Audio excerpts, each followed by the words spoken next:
The boardroom smelled like expensive leather and betrayal. I sat at the polished conference table, hands folded in my lap, trying to contain the excitement buzzing through my veins. 6 months of late nights, missed dinners, and weekend coding sessions were about to pay off. The patent application for the AI-driven quality control system was finally being finalized, and my name would be on it. My invention, my breakthrough. Kenneth Bradshaw, my boss, stood at the head of the table clicking through the presentation slides. He wore his usual navy suit and that smile that never quite reached his eyes. When the patent application document appeared on the screen, I leaned forward eagerly. Then my heart stopped. The inventor field listed a single name, Kenneth Bradshaw. My name was nowhere. Not as co-inventor, not in the acknowledgements, not even in the footnotes. I blinked hard, certain I was misreading it. But no, there it was in black and white, my 6 months of innovation erased with a few keystrokes. Kenneth caught my eye across the table and smiled wider, like he was daring me to speak up. 8 weeks earlier, everything had seemed perfect. I just transferred to Kenneth's department at Techvance Industries, eager to prove myself. The company specialized in manufacturing automation, and I'd been hired specifically for my background in machine learning and quality assurance systems. During my second week, I'd noticed a critical inefficiency in how we monitored production line defects. Traditional systems caught obvious flaws, but subtle variations, microscopic cracks, color inconsistencies, temperature anomalies, slipped through constantly, costing the company millions in recalls and warranty claims. I spent nights researching, testing algorithms, building prototype models on my home computer. The solution came to me at 3 in the morning while drinking my 5th cup of coffee.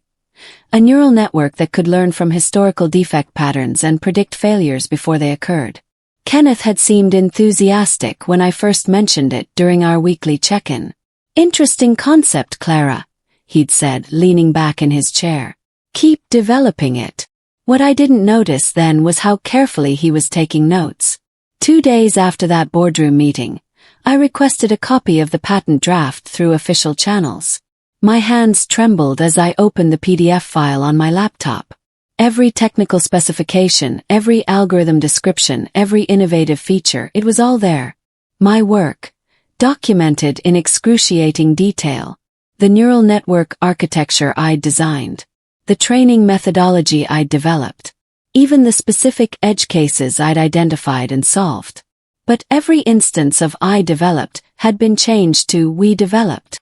Every my innovation was now our team's innovation. And in the final submission, that "we" had somehow become Kenneth Bradshaw, principal engineer. I scrolled through 47 pages of my stolen intellectual property, my stomach churning with each paragraph. This wasn't an oversight. This wasn't a miscommunication. This was calculated, deliberate theft. At the bottom of the draft, I noticed something interesting. A metadata timestamp showing the original document creation date, 3 weeks after I'd first pitched the concept to Kenneth. I needed advice. Someone I could trust who understood corporate politics better than I did. My friend Vanessa worked in the legal department, and we'd bonded over lunch conversations about workplace dynamics. I found her in the cafeteria, picking at a salad. "Can we talk privately?" She followed me to an empty conference room. I explained everything.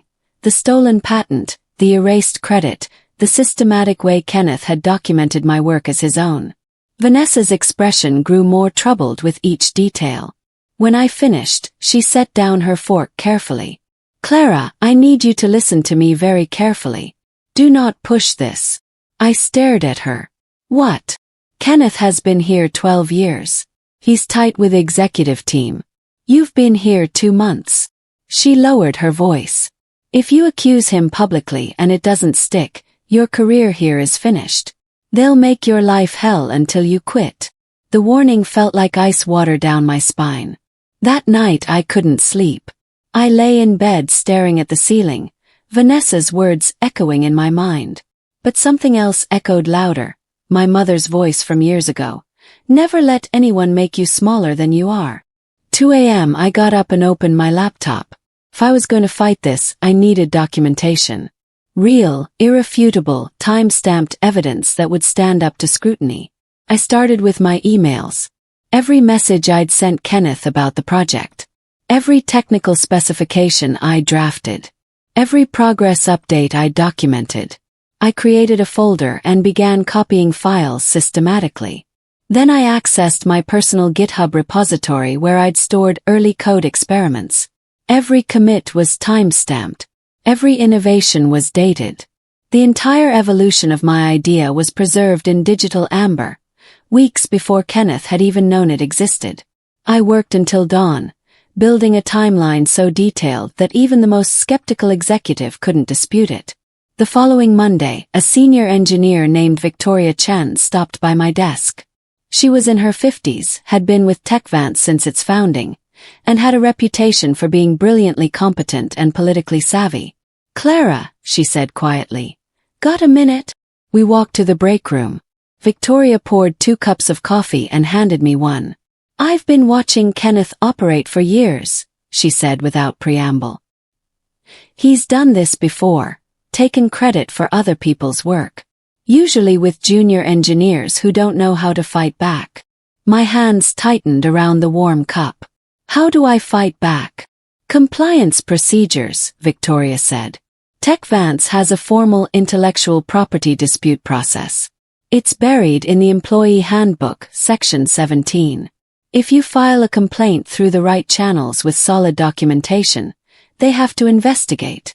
She paused, studying my face. "But Clara, be absolutely certain before you do this. Once you file, there's no going back." I filed the IP dispute form on Wednesday morning through the company's internal portal. My hands shook as I attached 30 pages of supporting documentation, emails, code repositories, meeting notes, technical specifications with timestamps. By noon, I had a response from HR requesting a meeting the following day. I arrived 15 minutes early, wearing my best professional outfit and carrying a leather folder with printed copies of everything. The HR representative, a woman named Patricia Holmes, greeted me with a practiced smile that gave nothing away. "Clara, thank you for bringing this concern to our attention," she began. "I've reviewed your submission, and I've also spoken with Kenneth about the situation." My stomach dropped. "You told him I filed a complaint." "We're required to notify all parties involved in a dispute," Patricia said smoothly. Kenneth explained that the patent application represents collaborative work by the entire department. "He says you made valuable contributions, but the core invention was his concept." "That's not true," I said firmly. Patricia's smile never wavered. "We'll continue investigating. These matters take time." Kenneth made his move the next day. He called me into his office and assigned me to lead a critical presentation for our biggest client, Hexagon Manufacturing. The catch. The presentation was in 3 days, covering a product integration I'd never worked on, with no existing documentation. "This is a great opportunity for you, Clara," Kenneth said, his tone dripping with false encouragement. "Really show what you're capable of." I understood immediately. He was setting me up to fail publicly. If I bombed the presentation, it would undermine my credibility right as HR was investigating my IP complaint. Everyone would think I was an incompetent engineer trying to steal credit for my boss's work. I spent 72 hours surviving on energy drinks and sheer determination. I interviewed every engineer who'd touched the project. I reverse-engineered the integration from code comments and system logs. I built a presentation from nothing. When I walked into that conference room, Kenneth was smirking. I delivered flawlessly. The clients were impressed. Kenneth's smirk vanished. That night, I went deeper into my email archives, searching for the smoking gun I knew had to exist. Kenneth was arrogant, and arrogant people made mistakes. I found it at 11:47 p.m. An email chain from 6 weeks ago between Kenneth and his supervisor, Victor Torres, discussing upcoming patent applications. In the thread, Kenneth wrote, "The quality control AI concept Clara pitched has real potential. I'm going to develop it further and submit it under my name. She's too junior to handle the patent process anyway." My hands were shaking so hard I could barely screenshot the email. This wasn't just credit theft. This was premeditated intellectual property fraud, documented in writing. I saved the screenshot to 3 different secure locations. Then I sat back and felt something cold and powerful settle in my chest. Kenneth had just handed me a weapon. The ethical dilemma kept me awake for 3 nights straight. I had evidence that could destroy Kenneth's career. I could leak it to the company's internal message boards. I could send it to industry publications. I could make sure everyone knew what kind of person he really was. But that would also destroy my own credibility. It would make me look vindictive, unstable, unprofessional. Worse, it might violate confidentiality agreements and get me fired or sued. I thought about my mother again, about the quiet strength she'd always demonstrated. She'd never fought dirty, even when others did. She'd always believed that integrity won in the long run. I made my decision. I would win this fight legally, ethically, and completely. I would go through proper channels, present irrefutable evidence, and let the system work the way it was designed to work. And if the system failed me, then and only then would I consider other options. I spent the weekend researching TechVant's corporate hierarchy. The organizational chart was complicated, but one thing became clear. The only person with authority to override Kenneth on patent matters was Isabel Kwan, Vice President of Innovation. Isabel had a reputation as someone who took intellectual property seriously. She'd built her career on innovation and had published papers on protecting inventor rights. If anyone would listen to my case objectively, it would be her. The problem was access. Isabel operated several levels above me in the corporate structure. I couldn't just knock on her door. I needed an official reason to get in front of her, or a compelling enough case that she'd choose to investigate. I reviewed TechVant's IP dispute resolution process again. Buried in Section 17.3 was a clause. If initial HR investigation fails to resolve the dispute within 30 days, the complainant may request executive review. I checked my calendar. I filed my complaint 9 days ago. 21 days until I could escalate. Kenneth must have sensed my determination because his next move was even more aggressive. He assigned me to redesign our entire testing framework for the legacy systems division, a notoriously complex, undocumented mess that had been neglected for years. Should be finished by Friday, Kenneth said casually. Today was Tuesday. The assignment was impossible. Legacy systems involved 17 different codebases written by engineers who'd retired years ago. The documentation was incomplete, contradictory, and sometimes just plain wrong. Kenneth had once joked that he'd rather transfer departments than touch legacy systems. But I didn't refuse. Instead, I smiled and said, "I'll have it on your desk Thursday." For the next 60 hours, I didn't sleep. I mapped dependencies. I traced function calls. I identified the 12 critical integration points where testing had to be bulletproof. I wrote clean, elegant test frameworks that improved on the existing chaos.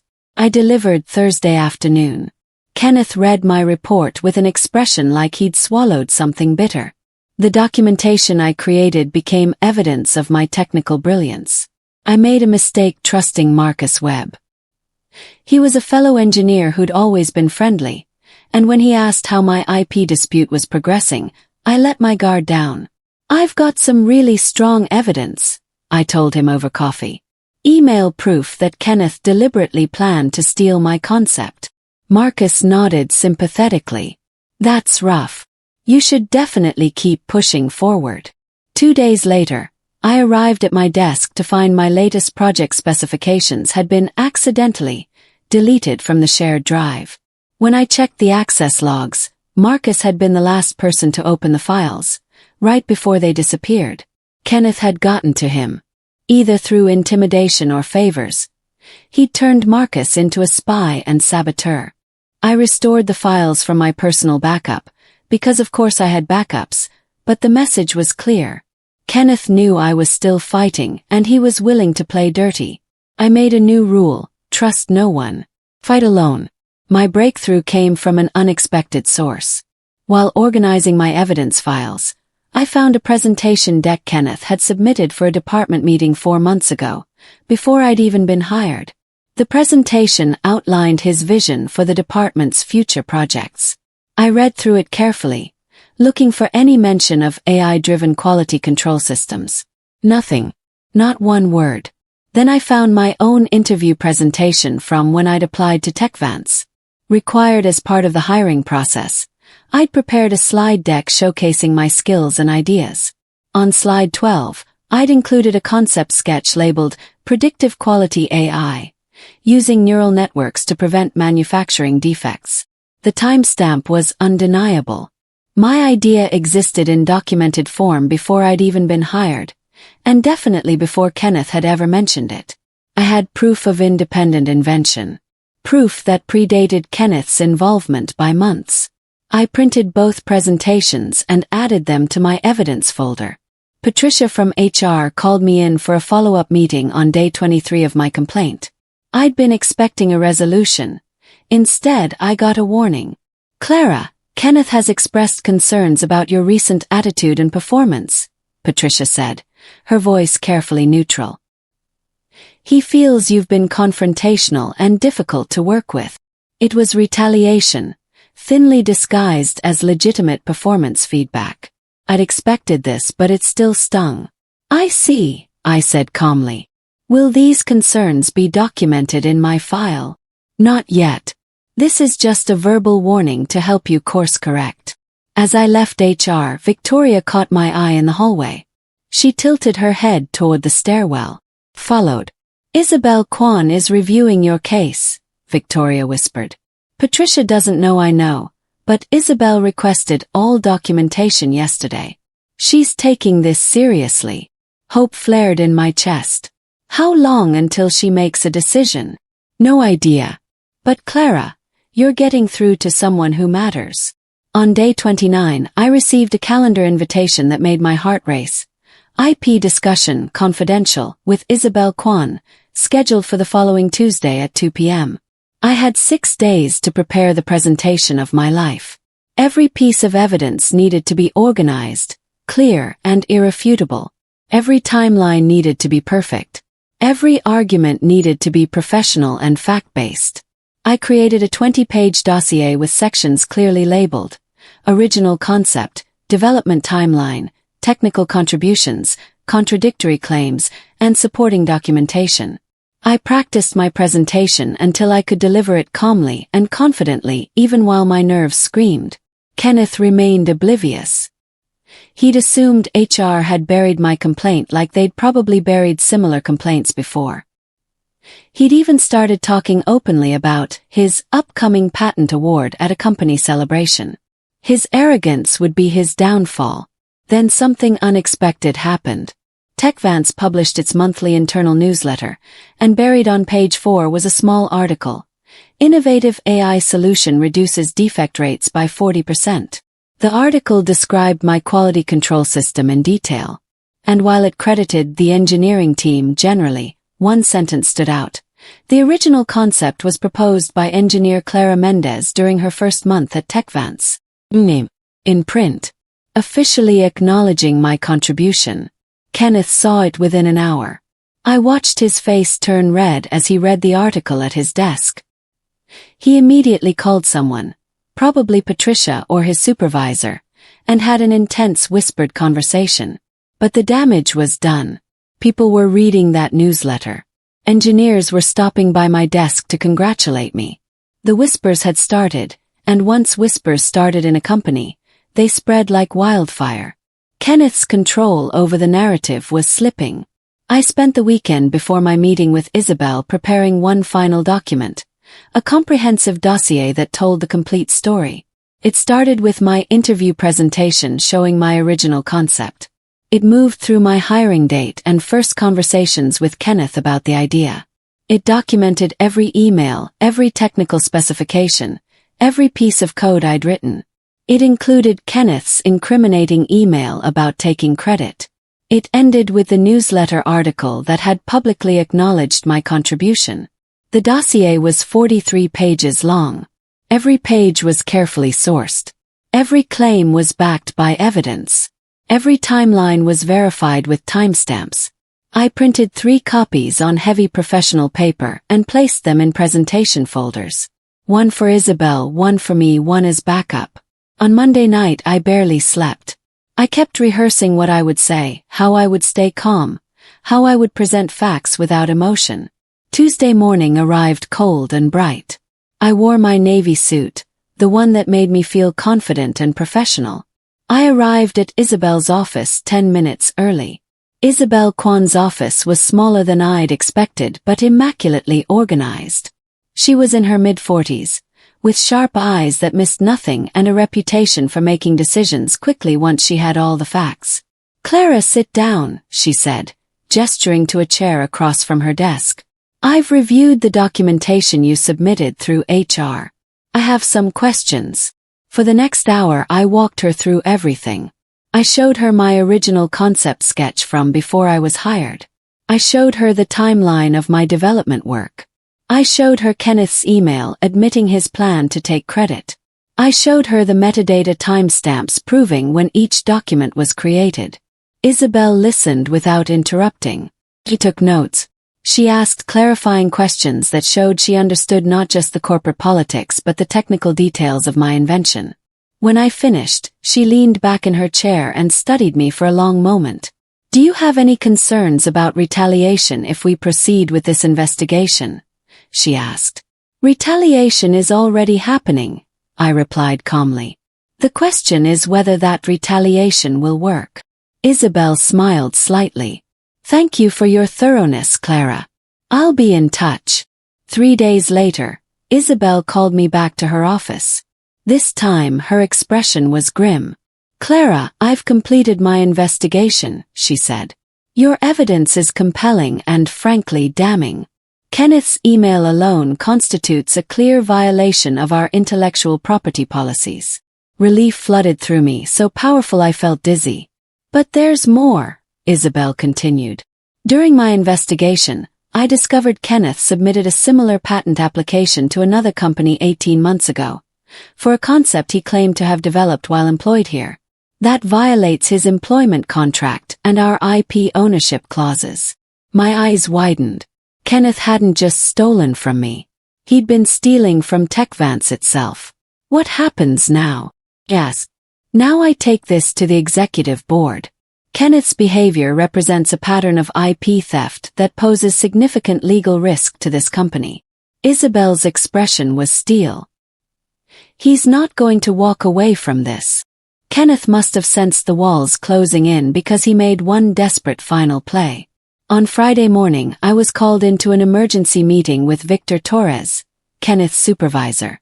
Kenneth was already there, looking confident. "Victor, I need to address a serious concern," he said. "Clara has been insubordinate, has missed deadlines, and has made false accusations against me that are damaging team morale. I'm recommending immediate termination." I stayed absolutely silent. This was a trap, and I wouldn't spring it. Victor looked uncomfortable. "Kenneth, I'm aware Isabel is conducting an investigation. An investigation based on fabricated evidence from a disgruntled employee," Kenneth interrupted, his voice rising. "I've been with this company for 12 years. Clara's been here 3 months. Who are you going to believe?" He was aggressive, desperate, showing his true nature. And Victor was seeing it clearly. "I'm going to believe the documented evidence," Victor said quietly. "This meeting is over. Clara, thank you for your patience." Kenneth's face went pale. Within 24 hours, everything changed. Engineers who'd stayed silent before suddenly found their courage. Tyler from the testing team came forward with stories of ideas he'd shared with Kenneth that later appeared in Kenneth's presentations.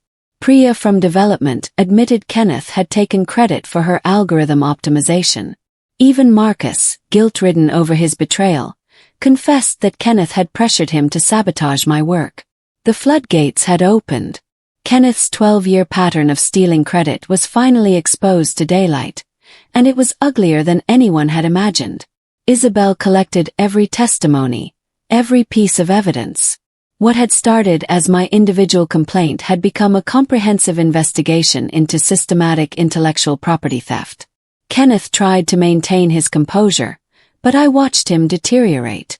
He stopped eating lunch in the cafeteria. He kept his office door closed. His confident swagger disappeared. He knew he was finished. The executive board meeting happened on a Thursday afternoon. I wasn't present, but Victoria gave me updates through carefully worded text messages. Isabel presented her findings to the entire leadership team. 43 pages of documented IP theft. Testimony from 7 engineers. Kenneth's own emails admitting to premeditated credit theft. Evidence of patent applications submitted to competing companies.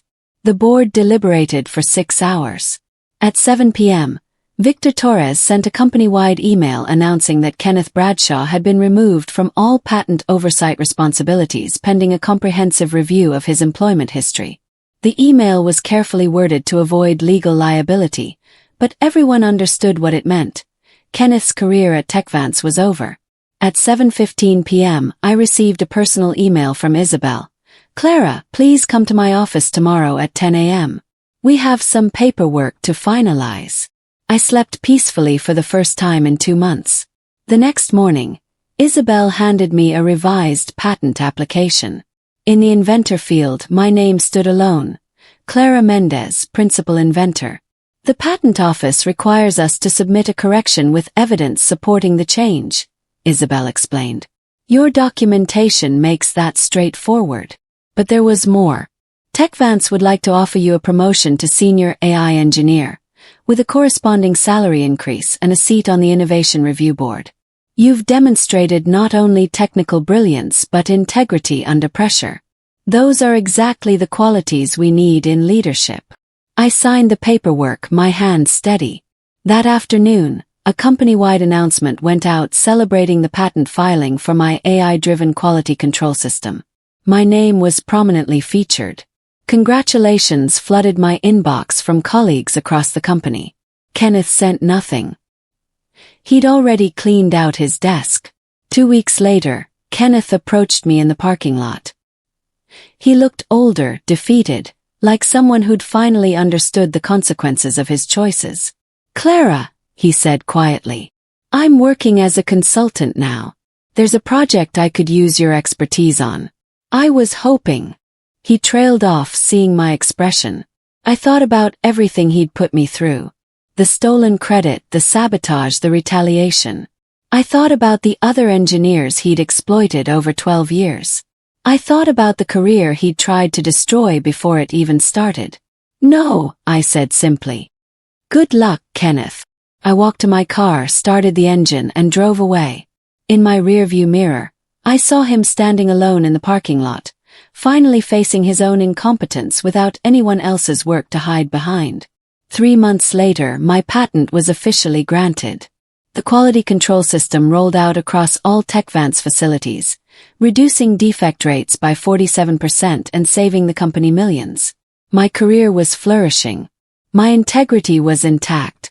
And Kenneth Bradshaw had learned that theft always catches up to you eventually, especially when your victim knows how to document evidence and fight back with patience, intelligence, and unshakable ethical clarity. Justice isn't always fast. But when it finally arrives, it's absolutely worth the wait.